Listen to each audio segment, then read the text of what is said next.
This story starts inside a courtroom where a serial killer named Kim is on trial. He's accused of 7 murders, but the police only had solid proof for 1. So instead of getting the death penalty, he's sentenced to just 15 years in prison.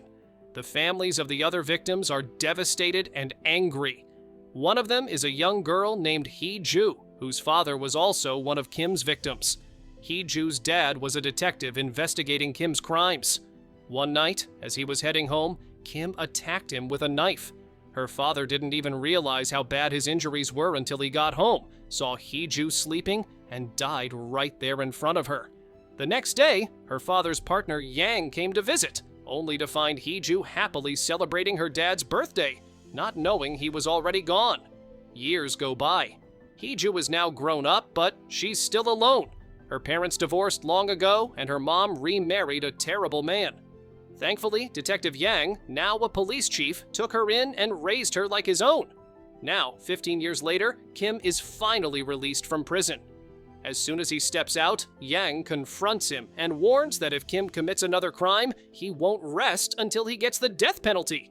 Meanwhile, Hee-Ju, who is now kind and always helping others, still keeps an eye on her mother, even though she lives with her abusive husband. One day, Hee-Ju sees her mom's hand in a cast and realizes he hit her again. She goes to confront the man and yells at him for hurting her mom, telling him he'll die soon. Hee-Ju works part-time as a cleaner at the police station, and the officers there all respect her because of her father. She even hands out pink ribbons to promote breast cancer awareness. Elsewhere, Yang learns that Kim is out of jail and tells 2 officers to keep watch on him 24/7. Kim, they recall, had a brutal method. He'd break victims' limbs, wrap their heads in plastic, and strangle them with a dog leash. Later, Kim hires a prostitute. After they're done, he feels the urge to kill her like he used to, but stops himself, knowing the police are watching. The woman escapes and angrily tells her pimp never to send her to someone like Kim again. Unbeknownst to them, Hee-Ju is following them, planning to kill both of them and frame Kim. But before she can act, someone else shows up, slices the pimp's throat, and murders the woman too.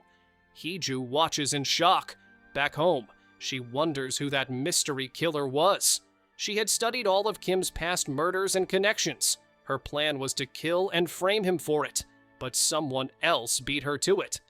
The next day, the police find the 2 bodies. Yang believes Kim is behind it, but his officers say Kim never left his hotel room.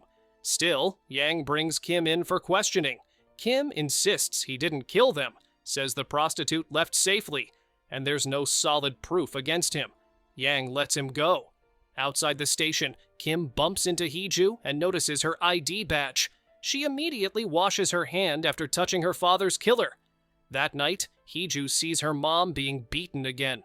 When the man comes outside, Hee-Ju confronts him, but he threatens her too. Furious, she hits him with a rock until he dies.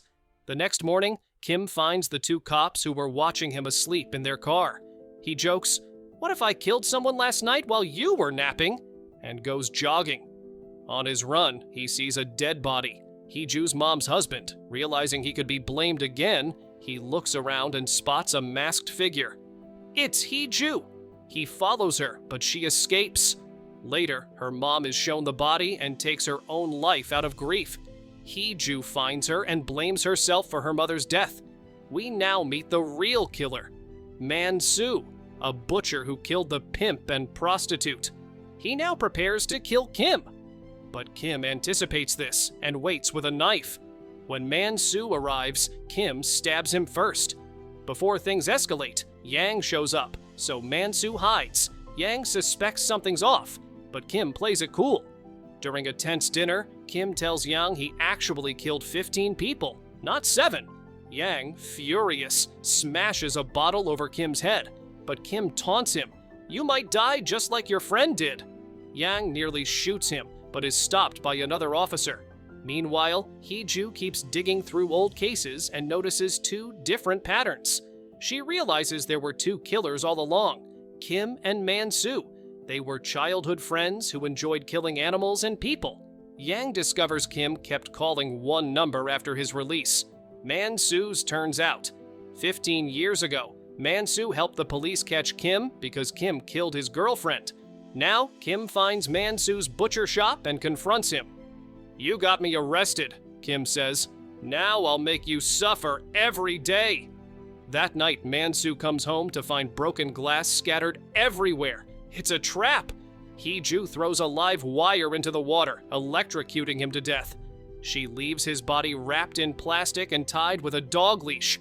Just like Kim used to do, Kim finds the body and immediately knows someone is trying to frame him. Suddenly, Hee-joo stabs him in the back and says, "If you move, you'll die." She reveals who she is and that she's been waiting her whole life to make him pay. Instead of killing him, she says, "Death is too easy. You'll go back to jail and wait for your execution." Kim passes out and she escapes. Later, the police find Man-soo's body and the bloodstains on the bed. Yang believes Kim is still hiding in the hotel. During a room search, they find a couple covered in blood. One of them is the real boyfriend. Already dead under the bed, Kim had killed him and pretended to be him. In the ambulance, Kim kills the girl and the officer, escaping once again. The department gets scolded for letting him slip away. Meanwhile, Hee-joo prepares to leave for a music competition in London, thinking her mission is done. But Kim now knows Hee-joo is the daughter of the detective he murdered. At a cyber cafe, he traces the recent deaths and realizes she's the one behind it. The cafe manager recognizes him and calls the police. Yang rushes to the scene, but Kim injures an officer and steals Yang's car to escape. Kim drives straight to the police station and finds out where Hee-joo lives. Pretending to be another officer, he convinces someone to give him her address. Hee-joo, expecting this, prepares her final trap. She ties a dog leash around her neck and waits. When Kim shows up, she stabs him, but he wounds her back. She escapes to a nearby park and calls Yang. Kim follows. At the park, Hee-joo tells Kim that she had no choice but to become a killer because of him. She throws him her scarf and says, "Give this to Yang." Then she ties the leash from the swing to her neck and takes her own life. Framing Kim for her death, Yang arrives just in time to see her hanging and Kim standing nearby. With all the evidence, the court sentences Kim to death. In the end, Yang visits Hee-joo's home and finds all the research she did over 15 years to bring Kim to justice. She became what she hated, just to make him pay. And that's where this powerful story ends. If you like this story, make sure to like, share, and subscribe to the channel. Don't forget to hit the bell icon for more gripping movie recaps like this.